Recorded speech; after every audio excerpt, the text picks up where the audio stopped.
Do you ever worry about being reduced to a number?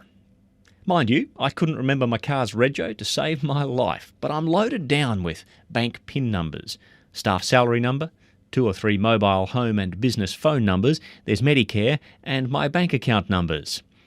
And then there's 0135032. Was it like that in my dad's day? Yes and no. Few had cars, none had phones, pay came as cash in a little envelope, and a bank account was a little grey passbook. But by 1944, Ron Smith was QX 61135. 62 years later, like every other veteran, Dad knows his number. Name, rank, and number. In 1994, during a short deployment in the Maluku province, I looked from a high mountain across the straits toward Morotai, where Dad served. Over the years, I've helped with the ABC telecast of the Anzac Parade. I've watched the numbers dwindle while the World War II veterans moved to the front rank. And this year, for the first and perhaps the only time, it was well and truly time for Dad and me to march together. In the car park behind the Budrum supermarket, I mingled with the 80-year-old heroes of the last World War. My experience as a reservist on peacekeeping and humanitarian operations seemed meagre compared to a generation prepared to put up their hands when the world was at stake. By the medals on their chest, I'd say none was a fearless combat hero. Yet each one was a son, a father, a brother, a brave individual with a story to tell or keep to himself. They smiled and relaxed, soldiers, ribbed airmen and sailors, and everyone looked for a sergeant major to get us into line. I was glad to be among their number. Yesterday, I pondered the return of Jake Kofko from the Middle East area of operations. In Australian news media terms, Private Kofko was number 1. In the bigger coalition picture, he's one of about 3,000. He will always have his regimental number. But to his old faithful mates and his children, he will never be just a number. As for QX 61135, I'm glad he finally marched with 0135032.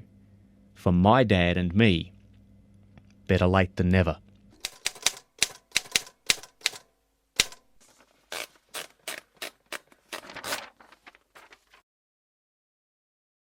Been a lot of discussion in the lead up to Anzac Day about whether or not relatives and descendants of veterans should be allowed to join the Anzac Parade.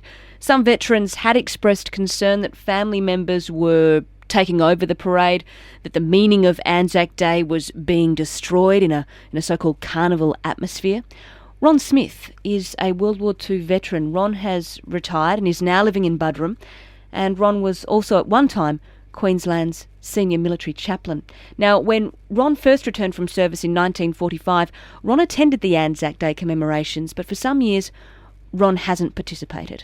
Today, though, Ron is. Ron is going to be marching with his son Phil, an ABC radio broadcaster, and Phil himself, an RAAF special reservist. It's an important day for both father and son today. Phil Smith, good morning to you.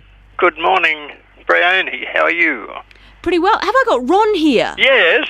Ron, lovely to talk with you this morning on what must be shaping up to be an incredibly special day for you and Phil. Yeah, being the day and having the continuum with Philip now being part of the services, that's a great thing. And time goes on, but so does this wonderful day. Ron, you haven't always marched in the Anzac Day Parade, as I mentioned before. Why not? What kept you away for several years? Well, for a long time I was taking part in the services. I was a minister in the church, and then for a while I just it became too much of a physical effort. I wasn't too well for a while, and then I recovered again and took part several years in Budrum in the service. And also sometimes I find it quite upsetting. The playing of the last post gets to me in a very real way.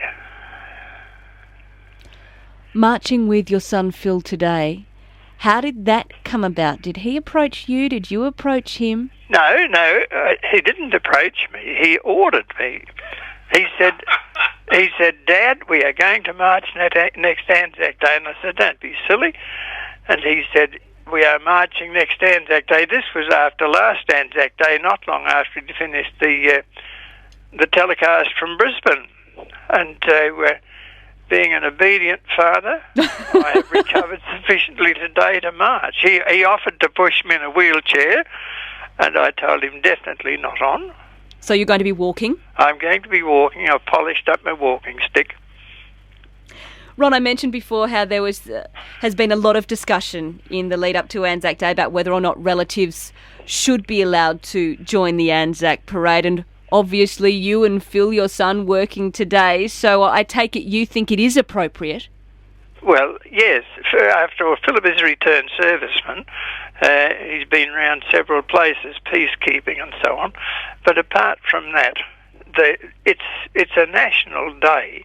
And if we're going to get all proper and say young people can't come, and it's undignified and all the rest, my heavens, what do they think Australian soldiers were? Most undignified lot you'd meet in a year's march. Do you get a better sense that young people now more than ever have a better understanding of Anzac Day, Ron, and what it means? I think so, and I think it's a good thing, because I believe something that Arthur Haley wrote in the preface to his book Roots: if you don't know where you came from, you can't know where you're going. And we need things in which to be anchored and which to go forward. And this is it. This is one of our great opportunities to do that as a people.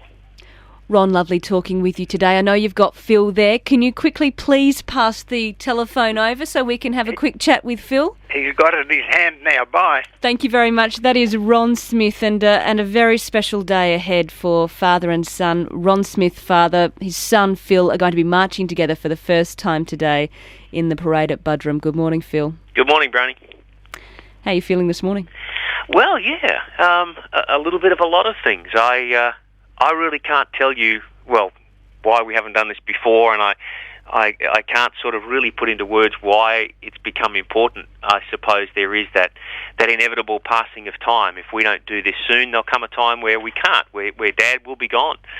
And that's been so much of the story of Anzac Day in my experience as a telecaster in the last couple of years.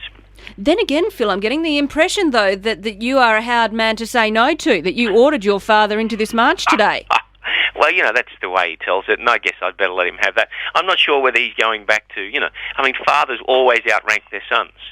So I'm not sure why he took my orders on that. Did your dad's service lead to your active duty? No, I don't think so. As a matter of fact, as a young person, I probably never thought twice about it. Dad served as a soldier in Morotai, in what is now Indonesia, during World War II, as a sergeant. After the war, he came back. His life was significantly changed. He went into the ministry, and that's been his great calling, that sense of service in his life. But he reoffered his services to the Defence Forces as an Army chaplain. And at the time that he retired, he was Lieutenant Colonel Smith as the senior military chaplain here in Queensland. No, my involvement in the reserves has been with the Air Force. I left the ABC for some full-time period during the time of East Timor and Bougainville and so on. And I'm back at the ABC, but still serving in the Air Force Spec Res. A special time and a special day for you both. Thanks, Phil. Thank you. ABC radio broadcaster and RAAF Special Reservist, that is Phil Smith, who is going to be marching with his dad Ron, marching together for the very first time today in Buderim.